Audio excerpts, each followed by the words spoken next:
2 mois après sa libération, le président du mouvement pour la renaissance du Cameroun, Maurice Kamto, est avec nous sur ce plateau, opposant numéro 1 de Paul Biya.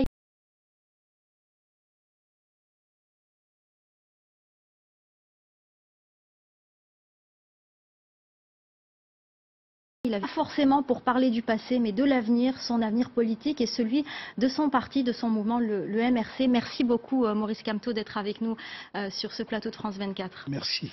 Alors on va parler tout d'abord des prochaines élections, celles de février prochain, des élections législatives. Votre mouvement politique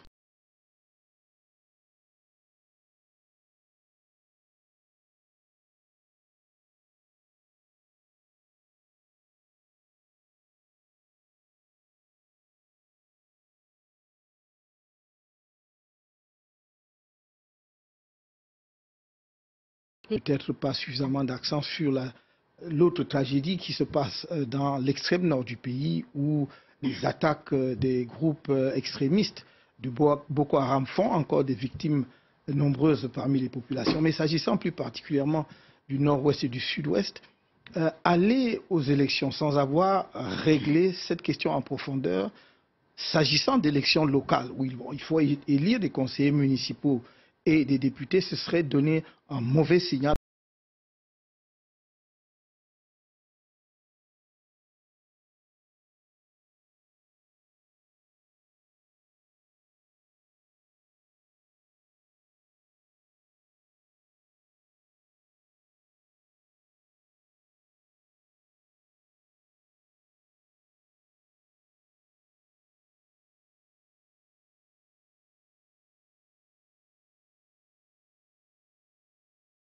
Pour dire qu'il faut réformer le code. Ces derniers temps, ELECAM, qui est l'organe en charge des élections, mis en place par le régime en place, lui-même a demandé la réforme du code électoral.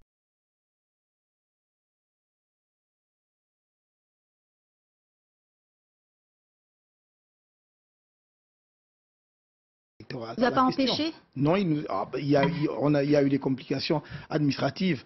Peut-être pas pour nous seuls, d'ailleurs, pour la plupart des partis politiques, mais là n'est pas le sujet, car nous n'avons pas créé le MRC pour donner quelques sièges supplémentaires à certains de nos camarades, ou gagner quelques mairies et faire partie du jeu, mais nous avons créé le MRC avec l'intention réelle d'offrir une vraie alternative. Ce que nous avons à l'esprit en permanence, c'est le Cameroun et le peuple camerounais et non nos intérêts. Alors justement, vous parlez du MRC et de ses objectifs, mais si vous ne présentez pas de candidat pour ce scrutin législatif, vous ne pourrez pas vous présenter à la prochaine présidentielle, c'est le code électoral. Oui, c'est ce que tout le monde nous dit, mais comprenez bien que nous avons pris aujourd'hui la décision que nous croyons la meilleure, que nous croyons être celle qu'il fallait prendre. Et je crois que non seulement nos militants, mais une bonne partie du peuple camerounais est tout à fait en phase avec cette décision. Maintenant, il s'agit pour nous de convaincre, d'expliquer aux Camerounais pourquoi il faut effectivement qu'on ne s'arrête pas à cela, c'est-à-dire qu'on aille plus loin pour faire les réformes nécessaires pour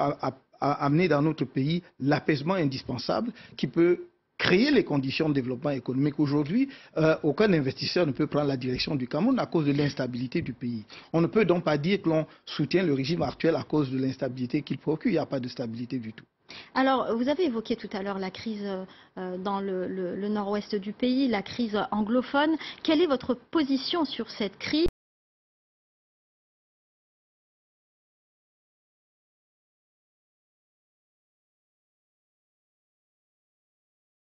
Ou pas d'accord, il faudrait savoir le contenu de ce statut spécial. Le problème est là, c'est que personne ne sait quel est le contenu de ce statut spécial. Il pourrait aller peut-être aussi loin que la formule fédérale, pourquoi pas. Mais seulement personne ne sait absolument ce qu'il y a dedans.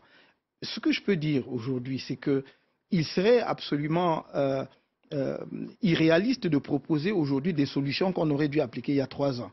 On ne peut pas attendre d'avoir 12 000 morts, madame, 12 000 morts. Et un ministre camerounais a indiqué dernièrement qu'il y a eu 741 soldats camerounais morts dans ce conflit, parce qu'il n'y a pas que les civils et les sécessionnistes, mais il y a des soldats aussi qui meurent. Donc, attendre 12 000 morts,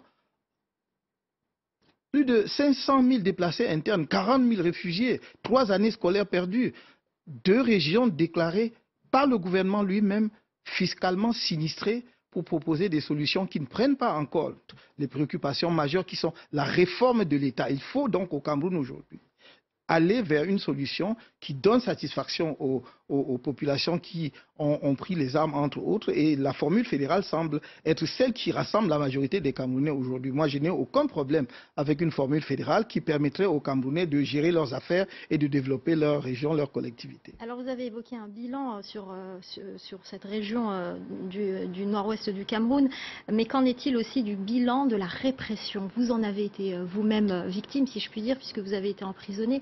Qu'en est-il de ce bilan? D'abord, je n'ai pas été gracié, ni moi, ni mes camarades, comme vous l'avez dit. Il y a eu arrêt des poursuites et si j'ai bien compris, le ministère public abandonne des charges, d'ailleurs. Parce que pour être gracié, il faut d'abord avoir été condamné. Nous n'avons pas été jugés. Pardon. Ce que je peux dire, c'est que nous vivons un moment particulièrement dramatique s'agissant des libertés.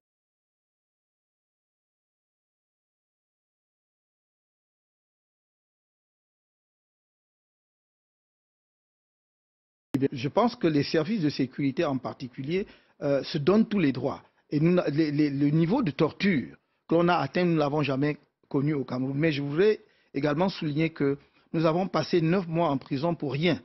Parce que nous pensions qu'au moins à la sortie, on comprendrait que pour un parti politique, chercher à parler aux populations à travers des meetings, voire des marches, n'est pas violer la loi et n'est pas être contre son pays. Or, depuis que nous sommes sortis, toutes nos demandes, toutes nos déclarations de manifestations publiques, c'est-à-dire de réunions publiques, ont été rejetées par les autorités administratives. Alors, quel est votre message à Paul Biya, très rapidement? C'est qu'il faut régler les problèmes. Il a encore la possibilité, aujourd'hui, je viens d'apprendre qu'il y a une session extraordinaire du Parlement qui a été convoquée pour le 13.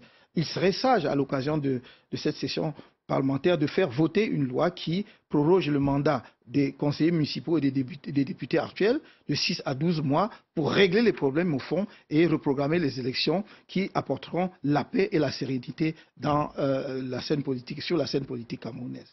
Merci beaucoup Maurice Kamto d'avoir répondu à nos questions et d'avoir accepté notre invitation. Merci beaucoup. C'est la fin du Journal de l'Afrique. Restez avec nous, l'info continue sur France 24.